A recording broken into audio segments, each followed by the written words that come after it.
In 2037, thought privacy did not end with a government announcement.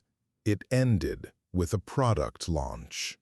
Cortex was introduced as the world's first predictive safety network, a system embedded in glasses, earbuds, workplace cameras, and public scanners that could detect dangerous intent before a crime took place.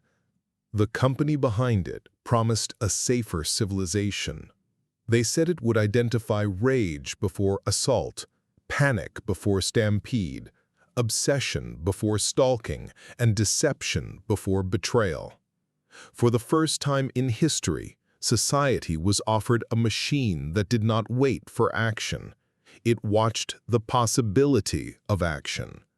At first, people welcomed it. Airports adopted Cortex after a series of attacks were allegedly prevented. Schools used it to flag unstable students before fights began. Employers used it during interviews to measure honesty, emotional volatility, and hidden resentment. Dating apps quietly integrated it to warn users about manipulative personalities. Insurance companies offered lower premiums to people who wore approved devices. Within 2 years, refusing the system began to look suspicious. Privacy was no longer seen as a right. It was treated like something only dangerous people wanted. Then the first scandals began. A teenager was suspended after his school dashboard marked him as high risk for violent ideation, even though he had done nothing except write dark fiction in a private notebook.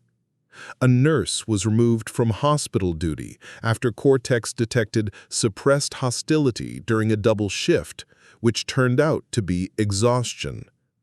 A father lost custody of his daughter because a family court algorithm interpreted grief, insomnia, and elevated stress as indicators of future instability. None of them were punished for what they had done. They were punished for probabilities. The system's defenders called it imperfect but necessary. They argued that all security technologies make mistakes at first. But the deeper horror was not technical failure. It was cultural acceptance. Neighbors began reporting one another. Couples demanded access to each other's emotional risk scores. Employers promoted workers with calm neurological profiles and quietly excluded everyone else. Soon, the most valuable people in society were not the kindest or smartest, but the most machine-legible.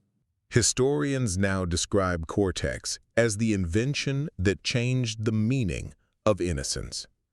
Before it, you were innocent until proven guilty.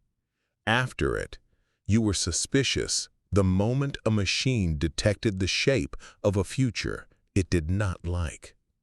Humanity did not lose freedom in a war or a coup.